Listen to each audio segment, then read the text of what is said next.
ഓം ശരവണഭവ. എല്ലാവർക്കും കാർത്തികേയം യൂട്യൂബ് ചാനലിലേക്ക് സ്വാഗതം. മാസത്തിൽ ഒരിക്കൽ, ഒന്നെങ്കിൽ പൗർണമിയിൽ ചെയ്യുന്നതാണ് ഏറ്റവും ഉത്തമം. അല്ല എന്നുണ്ടെങ്കിൽ ഏതെങ്കിലും ഒരു വെള്ളിയാഴ്ച ദിവസം ചെയ്യേണ്ടുന്ന ഒരു വഴിപാടിനെ കുറിച്ചാണ് ഇന്ന് ഞാൻ നിങ്ങളുമായിട്ട് പങ്കുവയ്ക്കുന്നത്. ഈ ഒരു വഴിപാട് നമ്മുടെ കുലദൈവത്തിൻ്റെ പ്രീതിക്കു വേണ്ടിയും കുലദൈവത്തിൻ്റെ സ്ഥിര സാന്നിധ്യം നമ്മുടെ വീട്ടിൽ ഉണ്ടാകാനും വേണ്ടിയിട്ടാണ്. ഇതിനു മുൻപ് ഞാനൊരു കുലദൈവ പൂജ നിങ്ങളുമായിട്ട് പങ്കുവച്ചിരുന്നു. അതായത് എല്ലാ ദിവസവും നമ്മൾ വീട്ടിൽ കുലദൈവ പ്രീതിക്ക് വേണ്ടിയിട്ട് ഒരു കുടത്തിൽ ജലം വയ്ക്കുന്നതും, അതേപോലെ നമ്മുടെ ആഗ്രഹം അതെന്തായാലും സാധിച്ചു കിട്ടാൻ വേണ്ടിയിട്ട് 9 അല്ലെങ്കിൽ 11 വെള്ളിയാഴ്ചകളിൽ തുടർച്ചയായിട്ട് കുലദൈവത്തിന് ചെയ്യേണ്ടുന്ന പച്ചരി കൊണ്ടുള്ള ഒരു പൂജയെക്കുറിച്ച്. ഈ പൂജകളൊക്കെ തന്നെ വളരെയധികം ഓസ്പീഷ്യസ് ആണ്. പലർക്കും ചിലപ്പം എല്ലാ ദിവസവും കുലദൈവ കുടത്തിൽ ജലമൊക്കെ വെച്ച് പൂജിക്കാൻ കഴിഞ്ഞു എന്ന് വരില്ല.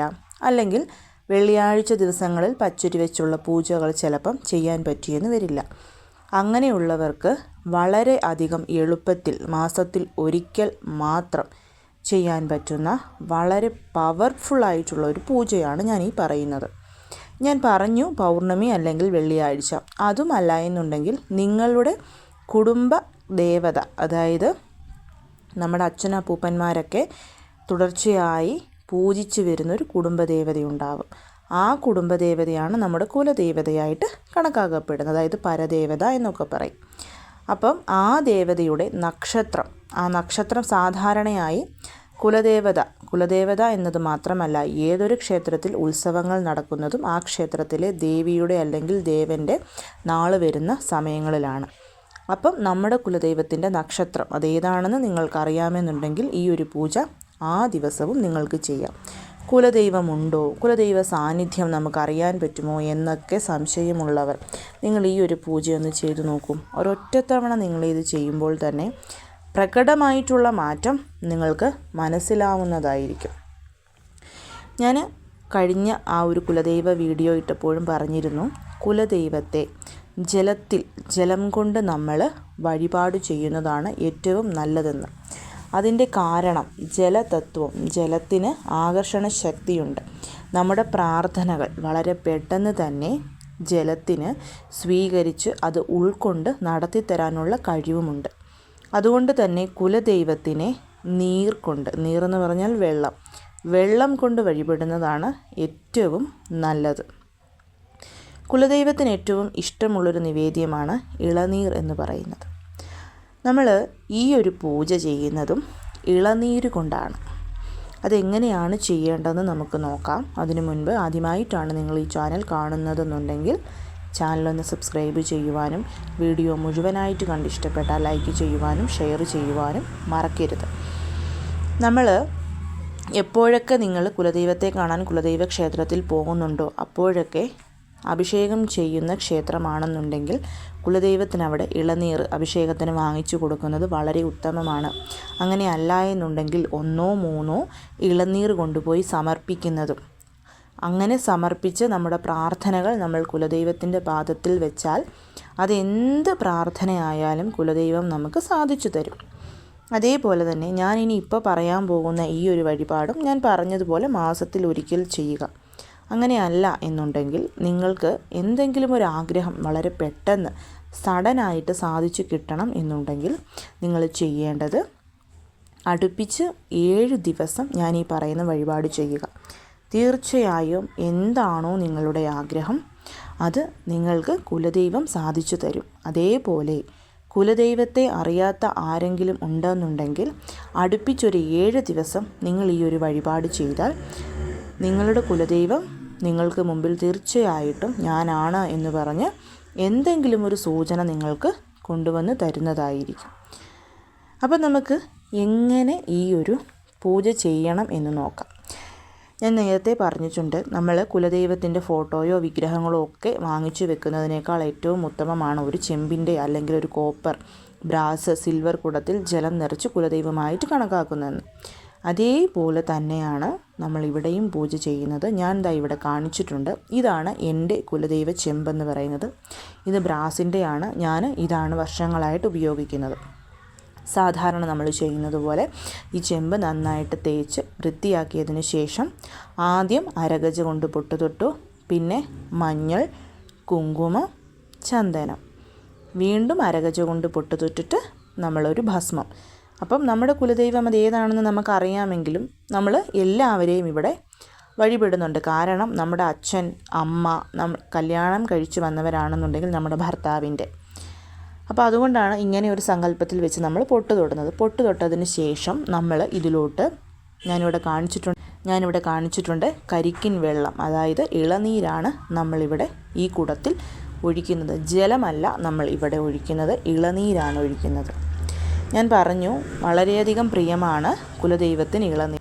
അതുകൊണ്ട് തന്നെ ഇപ്രാവശ്യം ഇളനീരിലാണ് നമ്മൾ കുലദൈവത്തെ വഴിപാട് ചെയ്യുന്നത്. ഈ ഒരു കുടം നിറയെ, ഇപ്പം എൻ്റെ ഈ ഒരു കരിക്കിൽ നല്ല രീതിയിലുള്ള ജലം ഉണ്ടായിരുന്നത് കൊണ്ട് തന്നെ ഞാൻ ഈ ഒരു കുടം നിറയെ കരിക്കിൻ വെള്ളം ഒഴിച്ചിട്ടുണ്ട്. നിങ്ങൾ മേടിക്കുന്ന കരിക്കിൽ ജലം കുറവാണെങ്കിലും നിറച്ച് വേണമെന്നൊന്നുമില്ല, ഒരു 1/4 ഭാഗമായാലും മതിയാവും. ഇനി നിങ്ങൾ നിറച്ചു വന്നിട്ട് വീണ്ടും മിച്ചമുണ്ടെന്നുണ്ടെങ്കിൽ നിങ്ങൾക്കത് വീട്ടിലുള്ള എല്ലാവർക്കും കുടിക്കാനായിട്ട് മാറ്റി വയ്ക്കാവുന്നതാണ്. അങ്ങനെ ഒഴിച്ചതിന് ശേഷം നമ്മൾ ഒരു തുളസി ഇലയും കൂടി ഈ ഒരു ഇളനീരിൽ ഇടണം. ഇടുമ്പം നമ്മൾ വീട്ടിൽ നിന്ന് പറിച്ചതാണെങ്കിലും കടയിൽ നിന്ന് വാങ്ങിയതാണെങ്കിലും നല്ല ശുദ്ധമാക്കി കഴുകിയതിന് ശേഷം മാത്രമേ ഇടാവുള്ളൂ. കാരണം ഈ ഇളനീർ പിന്നെ നമുക്ക് കുടിക്കാൻ വേണ്ടിയിട്ടുള്ളതാണ്. പിന്നെ ഇത് ചെയ്യേണ്ട സമയം എന്ന് പറയുന്നത് രാവിലെ ബ്രഹ്മമുഹൂർത്തമായ 3:30 മുതൽ രാവിലെ ഒരു 8 മണിക്ക് ഉള്ളിൽ. വൈകിട്ട് നമുക്കൊരിക്കലും ഈ ഒരു വഴിപാട് ചെയ്യാൻ സാധിക്കുകയില്ല. വൈകിട്ട് നമ്മൾ ചെയ്യുന്നത് വേറെയാണ്. അപ്പം രാവിലെ തന്നെ നിങ്ങൾ ചെയ്യണം. ഇതിപ്പം പൗർണമിയിലാണ് ഇത് ചെയ്യാൻ ഏറ്റവും ഉത്തമമായിട്ടുള്ള സമയമെന്ന് ഞാൻ പറഞ്ഞു. ഇപ്രാവശ്യത്തെ പൗർണമി വരുന്നത് ഈ വരുന്ന ചൊവ്വാഴ്ച ജൂൺ 10-നാണ്. പക്ഷേ പൗർണമി തിഥി തുടങ്ങുന്ന സമയം എന്ന് പറയുന്നത് ജൂൺ 10 ചൊവ്വാഴ്ച 11:15 കൂടിയിട്ടും അവസാനിക്കുന്നത് ജൂൺ 11 ബുധനാഴ്ച 1:15 കൂടിയുമാണ്.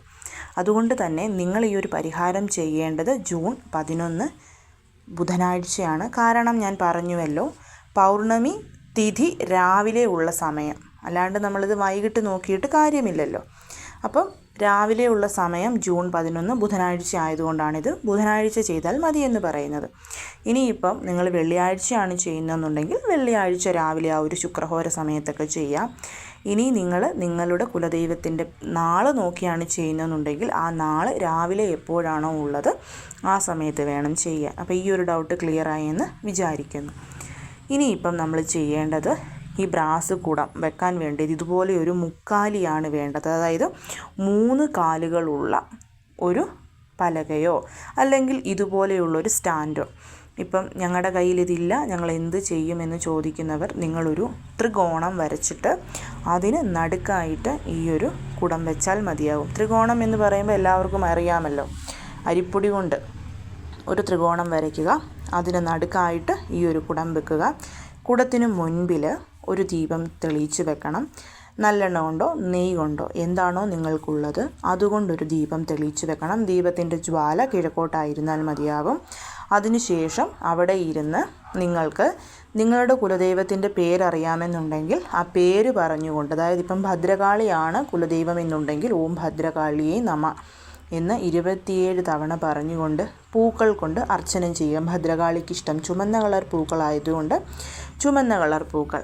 ഇനിയിപ്പം കൃഷ്ണ ഭഗവാന്റെ ആ ഒരു അവതാരത്തിലുള്ള ആരെങ്കിലും ആണെങ്കിൽ ആ പേര് പറഞ്ഞുകൊണ്ട് ഭഗവാൻ ഇഷ്ടമുള്ള തുളസിയോ അല്ലെങ്കിൽ മറ്റെന്തെങ്കിലും കൊണ്ട്. ഇനി ശിവഭഗവാനാണെങ്കിൽ ഓം നമഃ ശിവായ ചൊല്ലിക്കൊണ്ട് കൂവളത്തിലകൾ കൊണ്ട് അർച്ചന ചെയ്യാം. മുരുക ഭഗവാനാണെന്നുണ്ടെങ്കിൽ ഓം പഴനി മുരുകായ നമ എന്ന് പറഞ്ഞുകൊണ്ട് അർച്ചന ചെയ്യാം. അതൊക്കെ നിങ്ങളുടെ ഇഷ്ടമാണ്, കുലദൈവത്തിൻ്റെ പേര് പറഞ്ഞ്.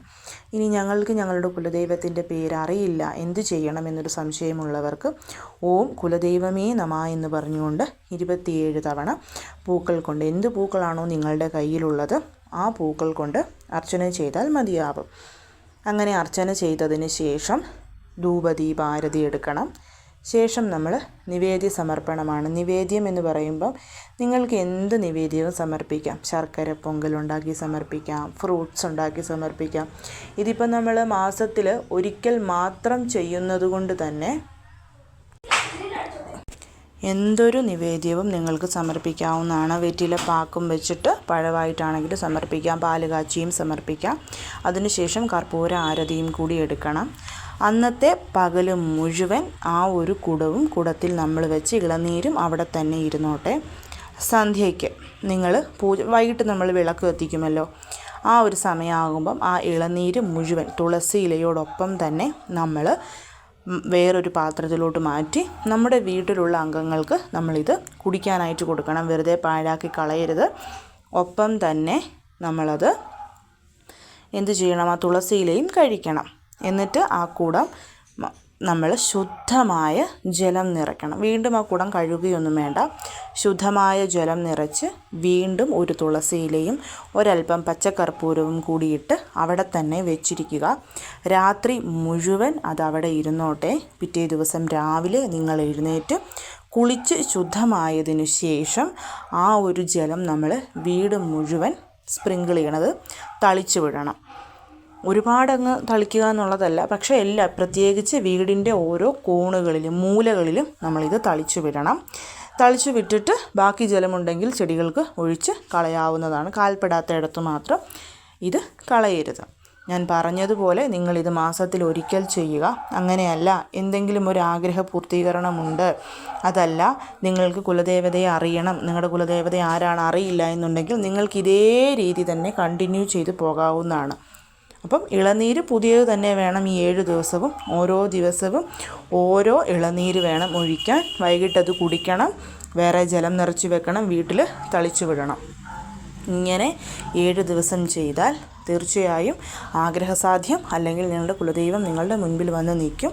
ആ കാര്യത്തിൽ യാതൊരു വിധത്തിലുള്ള മാറ്റവും വേണ്ട. അങ്ങനെ അല്ലാത്തവർ കാണുന്നുണ്ടെങ്കിൽ പ്രത്യക്ഷമായിട്ടുള്ള കുലദൈവ സാന്നിധ്യമാണ് നമ്മൾക്ക് ഇതുവഴി മനസ്സിലാവുന്നത്.